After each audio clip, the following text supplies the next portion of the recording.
ચૈતરભાઈ વસાવા આપણા સૌના નેતા, એમના સમર્થનમાં દૂર દૂરથી પધારેલા આપ સૌ આદિવાસી સમાજના યુવાનો, વડીલો, માતાઓ, બહેનો અને ગામડે ગામડેથી પધારેલા આગેવાનો સૌને મારા જય આદિવાસી, જય જોહાર. દોસ્તો, આજે આપણે અહીંયા ચૈતરભાઈ વસાવાના સમર્થનમાં એકઠા થવાની ફરજ પડી છે. જે ચૈતરભાઈ વસાવાએ આખા ગુજરાતના યુવાનોને હિંમત આપવાનું કામ કર્યું, જે ચૈતરભાઈ વસાવાએ સડકથી લઈ અને વિધાનસભા સુધી અવાજ ઉઠાવવાનું કામ કર્યું, જે ચૈતરભાઈ વસાવાએ ગામડે ગામડે યુવાનોની ફરજ તૈયાર કરી,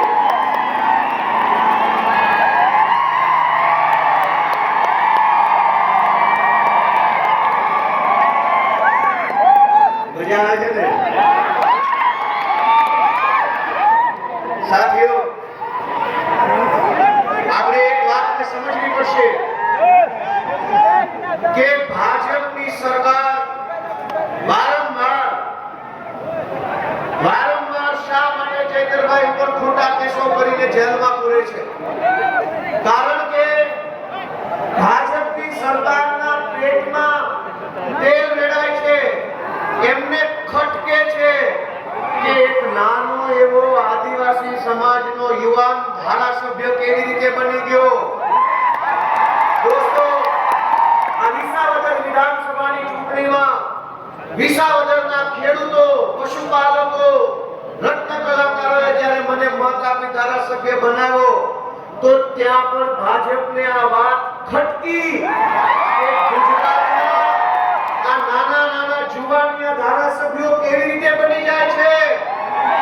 વર્ષો સુધી ભાજપે ગુજરાતમાં એવી રીતે સરકાર ચલાવી કે જે ગુંડા હોય એ ધારાસભ્ય બની શકે, લફંગા હોય એ ધારાસભ્ય બને, બે નંબરિયા હોય એ ધારાસભ્યો બને. ગુજરાતના ઇતિહાસમાં પહેલી વખત આમ આદમી પાર્ટીના માધ્યમથી અરવિંદ કેજરીવાલજીના નેતૃત્વમાં મારી જેવા, ચૈતરભાઈ જેવા નાના પરિવારના છોકરાઓ ધારાસભ્યો બનવા લાગ્યા. દોસ્તો, આપણે એટલા સામાન્ય પરિવારના માણસો છીએ, એટલા ગરીબ ઘરના માણસો અમે છીએ, સામાન્ય નાના એવા ગામડામાંથી અમે આવીએ છીએ કે ધારાસભ્યનું સપનું તો બહુ દૂરની વાત છે. જો આમ આદમી પાર્ટી ન હોય, જો અરવિંદ કેજરીવાલ ન હોય તો આ ભાજપ ને કોંગ્રેસ વાળા તો અમને તાલુકા પંચાયતનો સભ્ય ન બનવા દે. દોસ્તો, મુદ્દો એ નથી કે ચૈતર વસાવાએ ગ્લાસ માર્યો કે પથ્થર માર્યો કે ધોકો માર્યો કે આંખ મારી, એ મુદ્દો નથી. મુદ્દો એ નથી કે ગ્લાસ માર્યો કે નહીં. મુદ્દો એ છે કે ચૈતર વસાવાએ ડેડિયાપાડાથી તીર માર્યું અને તીર સરકારની છાતી પર લાગ્યું. એ તીર ભાજપની સરકારની છાતી પર લાગ્યું. આદિવાસી સમાજને જગાડવામાં આવ્યો, યુવાનોનો અવાજ બનવાનું કામ કર્યું, એટલા માટે જેલમાં પૂરે છે. પણ દોસ્તો, ભાજપના 8 પાસ ડફોળ નેતાઓને મારી એટલી વિનંતી છે, ભાજપના 8 પાસ ડફોળ નેતાઓને એટલી વિનંતી છે કે જે નેતાની જગ્યા યુવાનોના દિલમાં હોય એનું જેલ કાંઈ બગાડી શકતી નથી. જેલ મોટી નથી, જનતાનું દિલ મોટું છે અને ચૈતર વસાવાની જગ્યા સમાજના દિલમાં છે. દોસ્તો, આ ચૈતરભાઈ વસાવાની લોકપ્રિયતાની વાત કરું, વર્ષોથી ભાજપમાં, કોંગ્રેસમાં પણ આદિવાસી સમાજના નેતાઓ ચૂંટણી જીતે છે. કોઈ સાંસદ બને, કોઈ ધારાસભ્ય બને. અહીંના આપણા કાકા સંસદ સભ્ય છે, પણ ભાજપને કઈ વાત ખટકે છે? ધ્યાનથી સાંભળજો કે વિસાવદરની ચૂંટણીમાં હું ઉમેદવાર હતો તો ગામડે ગામડેથી એવા ફોન આવતા હતા કે ચૈતરભાઈ ક્યારે આવે છે સભા કરવા અમારા ગામમાં. ચૈતરભાઈની સભાની જાણ થાય, હજારો લોકો ગામના આટલા વર્ષો સુધી એવું હતું કે ભાજપની ટિકિટ પર સાંસદ તો બની જતા હતા પણ આખા વિસ્તારમાં કોઈ બોલાવતું નહોતું. આ ચૈતરભાઈ વસાવા આદિવાસી સમાજના પહેલા એવા નેતા છે જેની ઇજ્જત, જેનું સન્માન, જેની લોકપ્રિયતા માત્ર આદિવાસી સમાજમાં નહીં, ગુજરાતના એક જિલ્લામાં એક સમાજમાં છે દોસ્તો. અને એ વાત ભાજપને ખટકે છે કે એક ડેડિયાપાડાના ધારાસભ્યની લોકપ્રિયતા સૌરાષ્ટ્રમાં, ડેડિયાપાડાના ધારાસભ્યની લોકપ્રિયતા ભુજમાં, કચ્છમાં, ડેડિયાપાડાના ધારાસભ્યની લોકપ્રિયતા ઉત્તર ગુજરાતમાં. આ વાતથી ભાજપને ઊંઘ નથી આવતી. અને દોસ્તો, હું તમને વિનંતી કરવા માટે આવ્યો છું. આપણે ત્યાં એક કહેવત છે કે ન રહેગા બાંસ ન બજેગી બાંસુરી. એટલે કે આ ઘટનાની શરૂઆત ક્યાંથી થઈ? તાલુકા પંચાયતની એક મીટિંગથી આ ઘટનાની શરૂઆત થઈ. કાંઈક એવું કરો ને કે આવતી તાલુકા પંચાયતમાં ભાજપનો એકે ચૂંટાય જ નહીં. તાલુકા પંચાયત બનાવવા આમ આદમી પાર્ટીની ડેડિયાપાડામાં, સાગબારામાં, નાંદોદમાં બધી જ તાલુકા પંચાયતમાં ચૈતરભાઈના નેતૃત્વમાં યુવાનોને ચૂંટણીમાં મત આપી અને જીતાડો અને આ ચોરી કરનારા લોકોને ઘરે બેસાડો. દોસ્તો, એવું તો વિનંતી કરવા આવ્યો છું. ચૈતરભાઈ વસાવાએ દોસ્તો એક નેતા જે હોય, બહુ ગંભીર વાત છે કે કોઈ પણ માણસ નેતા બને તો એ બે કામ કરી શકે. એક કે કોઈ રોડ બન્યો, કોઈ નાળું બન્યું, કોઈ ગટર બની, ક્યાંક બ્લોક ન થયા, એ થયા સરકારી કામ. પણ એના કરતા મોટું કામ એ છે કે નેતા પોતાના સમાજને હિંમત આપે, બળ આપે, આત્મવિશ્વાસ આપે અને સમાજને બેઠો કરે લડવા માટે. એ સૌથી મોટું કામ હોય છે.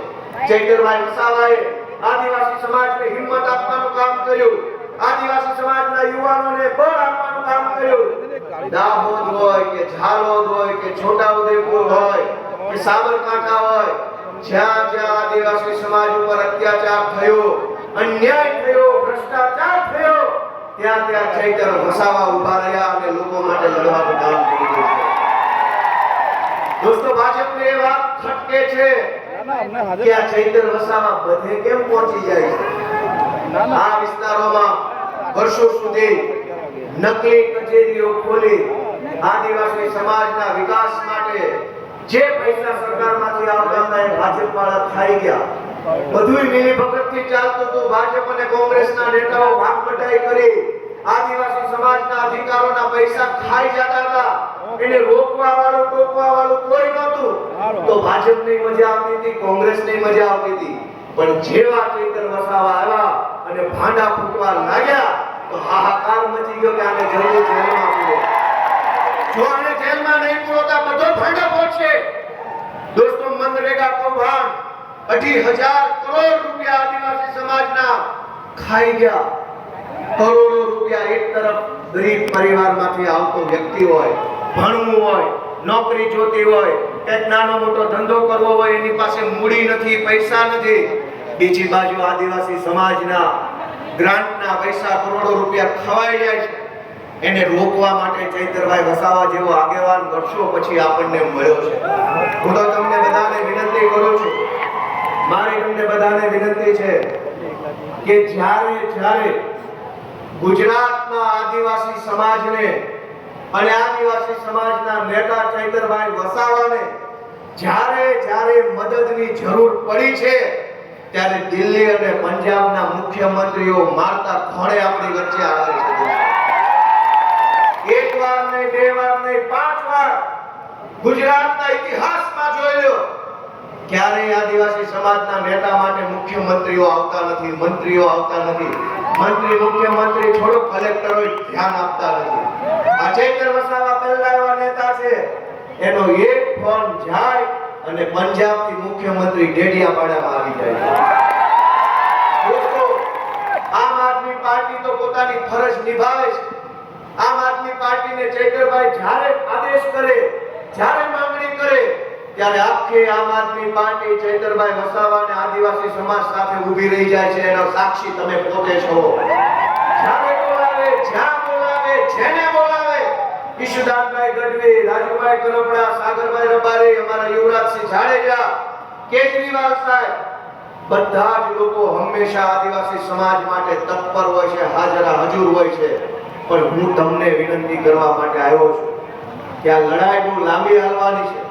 20-20, 30-30 વર્ષોથી જેણે આદિવાસી સમાજને શોષણ કરી અને પૈસા બનાવ્યા છે, એ એમ શાંતિથી આસાનીથી માને એમ નથી અને ભગાડવા માટે ફાવડો જોશે મોટો અને જાદો ફાવડો મારવો પડશે. દોસ્તો મિત્રો, આ ભાજપની સરકાર એટલો બધો અન્યાય કર્યો કે અહીંયા સરદાર સરોવર ડેમ બન્યો, સ્ટેચ્યુ ઓફ યુનિટી વિશ્વની શાન વધારે છે.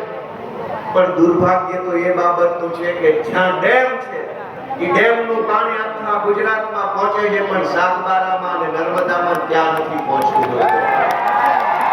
ચૈતર વસાવા એ લડાઈને લડે છે કે ડેમના ડૂબમાં જેના મકાન ગયા એના મકાન જો પ્રશાસન તોડી નાખે, પાડી નાખે તો છાતી કાઢીને લડે છે. ચૈતર વસાવા એ ભાજપને ખટકે છે કે આ શું કામ